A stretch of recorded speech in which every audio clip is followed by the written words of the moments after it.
अस्सलाम वालेकुम dear students, आज हम लेक्चर 5 जो है उसमें स्टडी करेंगे फिजिकल स्टेट्स ऑफ मैटर और रोल ऑफ इंटरमोलिकुलर फोर्सेस। तो बहुत सिंपल सी बात है क्योंकि इससे पहले भी हम इसके मुतालिक बात कर चुके हैं कि 3 स्टेट्स ऑफ मैटर आपको बताया जा चुका है, जैसे कि गैस है और बच्चों लिक्विड होता है और इसी के साथ साथ solid state of matter. 3 states हैं। अभी आप देख सकते हैं कि गैस मॉलिक्यूल जो हैं वो आपको दिखाई दे रहे हैं, फासले पर दिखाई दे रहे होते हैं कि उनमें डिस्टेंस मौजूद है।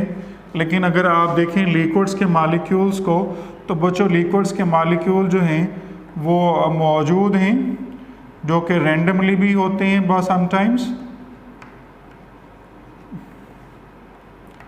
तो उनमें ख़ास डिस्टेंस नज़र नहीं आता। और उसी तरह हम अगर सॉलिड्स को देखें, सॉलिड के पार्टिकल्स जो हैं क्लोजली स्पेस्ड होते हैं सबसे ज़्यादा, और डिस्टेंस तकरीबन ना होने के बराबर आपको दिखाई दे रहा है। Solid state of matter. तो पूछो गैस, लिक्विड और सॉलिड, अगर गैस के मॉलिक्यूल्स में डिस्टेंस ज़्यादा होता है, gas molecules are far apart from each other, तो गैस के मॉलिक्यूल में लार्ज डिस्टेंस की वजह से इनमें जो इंटरेक्शन है, इंटरमोलिकुलर फोर्सेस हैं, यानी मॉलिक्यूल्स के दरमियान जो इंटरेक्शन है वो भी बहुत वीक होता है। इसलिए हम कहते हैं कि गैस मॉलिक्यूल है वीक इंटरमोलिकुलर फोर्सेस। तो इनके पास वीक होती हैं इंटरमोलिकुलर फोर्सेस सबसे। और इसी तरह बच्चों हमारे पास जो है जो लिक्विड स्टेट ऑफ मैटर होता है वो यू नो दैट कि उसमें जो फोर्सेस होती हैं वो निस्बतन स्ट्रॉन्ग होंगी, क्योंकि मॉलिक्यूल्स जो हैं वो करीब करीब दिखाई देते हैं, इनमें स्पेस बहुत रेयर होता है। और इसी तरह आप अगर सॉलिड्स को देखें तो सॉलिड्स में स्ट्रॉन्ग इंटरमोलिकुलर फोर्सेस होती हैं एज़ कम्पेयर टू लिक्विड और गैसेस, यानी सॉलिड में सबसे ज़्यादा स्ट्रॉन्ग फोर्सेस होती हैं, लिक्विड और गैसेस के निस्बत सबसे weak forces gaseous state of matter में होती हैं, और सबसे स्ट्रॉन्ग फोर्सेस जो हैं वो सॉलिड स्टेट में मौजूद होती हैं, क्योंकि इनमें डिस्टेंस नहीं होता है। ठीक है, तो ये फिज़िकल स्टेट्स थी और उनमें बताना था कि इंटरमोलिकुलर फोर्सेस जो हैं वो मौजूद हैं। तो स्ट्रॉन्ग इंटरमोलिकुलर फोर्सेस की वजह से, इंटरेक्शन ज़्यादा होने की वजह से जो सॉलिड होता है वो क्लोजली पैक्ड होते हैं। तो बच्चों इसी के साथ हम एक्सप्लेन करेंगे आज, क्योंकि लिक्विड स्टेट को एक्सप्लेन करेंगे, लिक्विड स्टेट ऑफ मैटर जो है, क्योंकि इससे पहले हम गैसियस स्टेट ऑफ मैटर को स्टडी कर चुके हैं।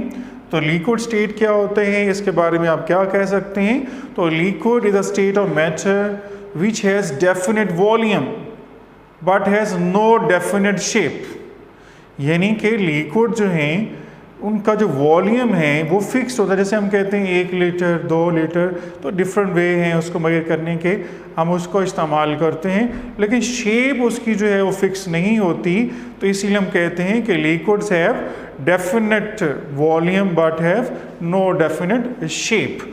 तो उसको हम एक्सप्लेन करते हैं आगे। उसका फर्स्ट टॉपिक है जिसको हम कहते हैं एवेपोरेशन। एवेपोरेशन के टॉपिक को एक्सप्लेन करेंगे। इधर हम राइट कर रहे हैं एवेपोरेशन को।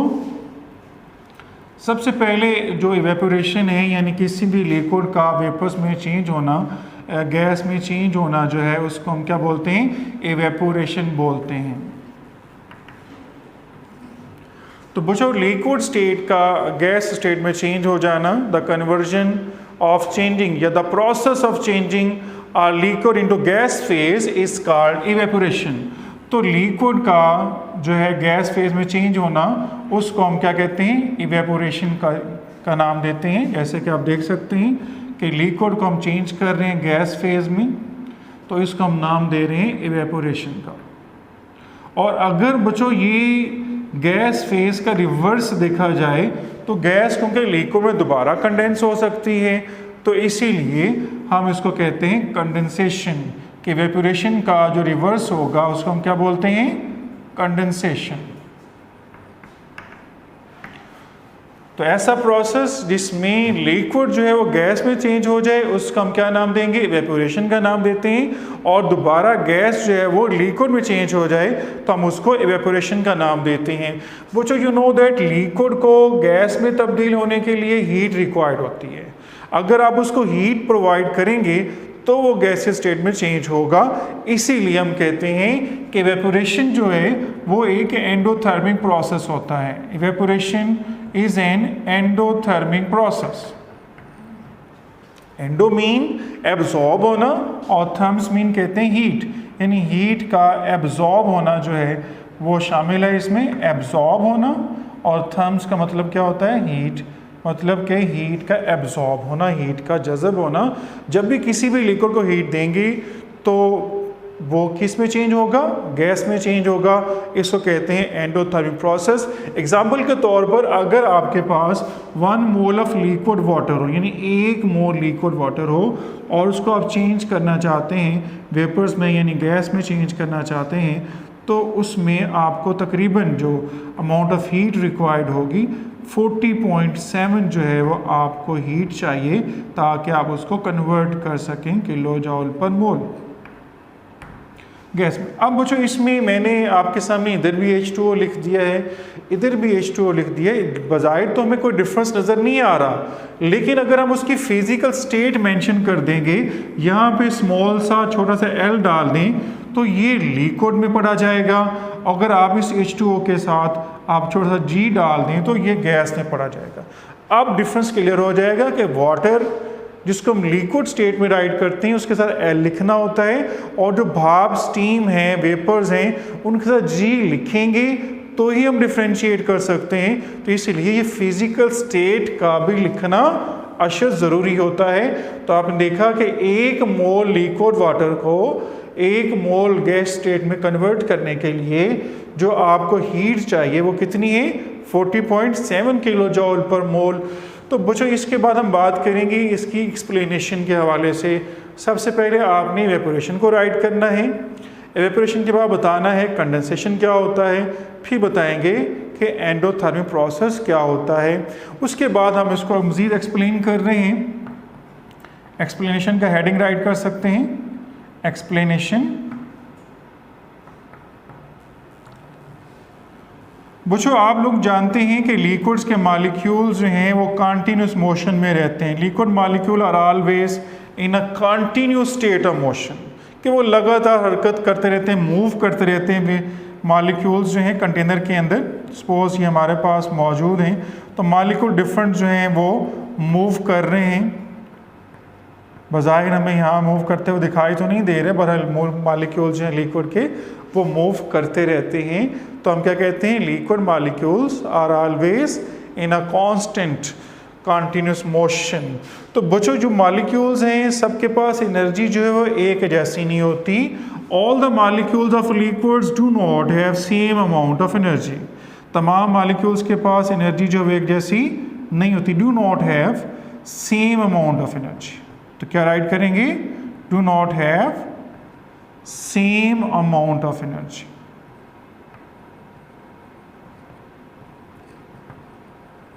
बच्चों अगर सेम अमाउंट ऑफ एनर्जी नहीं है तो इसका मतलब डिफरेंट अमाउंट ऑफ एनर्जी होगी।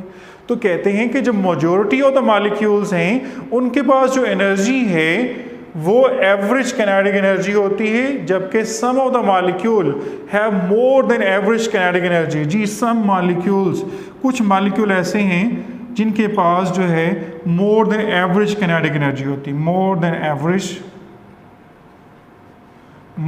एवरेज काइनेटिक एनर्जी उनके पास होती है। और बच्चों जिनके पास एनर्जी जो है वो ज़्यादा होती है, you know that come to surface, वो सरफेस पे आते हैं और वहाँ से फिर एस्केप होना शुरू हो जाते हैं। तो जिसको हम कहते हैं कि ये जो है एवेपोरेशन के प्रोसेस को शो करते हैं। तो देखा आपने कि वो मॉलिक्यूल जिनके पास एवरेज काइनेटिक एनर्जी से ज़्यादा काइनेटिक एनर्जी होती है, जो कि तादाद में बहुत कम होते हैं, वो मॉलिक्यूल एस्केप कर जाते हैं, इवेपोरेट कर जाते हैं और गैस फेज में चेंज हो जाते हैं। सो हम इसको एक्सप्लेन कर सकते हैं कि टेम्परेचर के मुतालिक अगर आप जो है टेम्परेचर ज़्यादा करते जाएंगे, टेम्परेचर बढ़ता जाएगा तो काइनेटिक एनर्जी भी बढ़ती जाएगी, जिससे लिक्विड जो है वो गैस में तब्दील होते जाएंगे। तो इसीलिए हम कहते हैं कि evaporation continue at all temperature. क्या वर्ड यूज करते हैं, इवेपोरेशन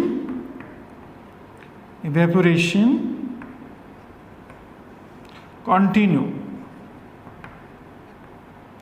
at all temperature.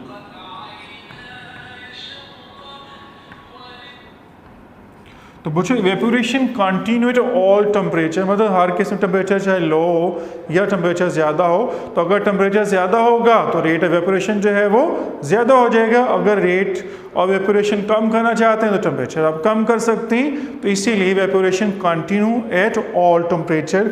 इसी के साथ एक और शॉर्ट क्वेश्चन बहुत इंपॉर्टेंट है जो अक्सर पेपर में आता है, वो क्वेश्चन ये है कि इवेपोरेशन जो है वो कूलिंग प्रोसेस है। Evaporation is a cooling process. इसको हम एक्सप्लेन करेंगे कि एवेपोरेशन कैसे कूलिंग प्रोसेस होता है। Evaporation is a cooling process.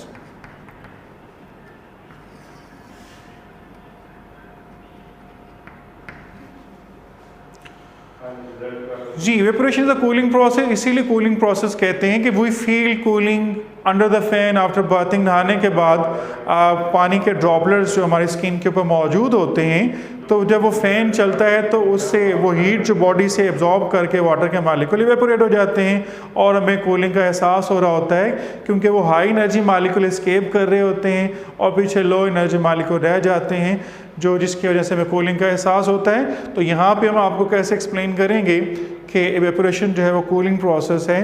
तो हम इस तरह एक्सप्लेन कर सकते हैं, कुछ मालिक्यूल ऐसे जिनके पास काइनेटिक एनर्जी ज़्यादा हो जाती है या ज़्यादा होती है, वो मालिक्यूल एस्केप करते हैं। जब पीछे लो मालिक्यूल एनर्जी मालिक्यूल रह जाते हैं तो फिर वो मालिक्यूल एनर्जी को पूरा करने के लिए अपने इर्द गिर्द के माहौल से हीट को एब्जॉर्ब करते हैं, जिससे सराउंडिंग का टेम्परेचर जो है वो भी कम हो जाता है। जिस तरह हम उसको कहते हैं कि evaporation is a cooling process.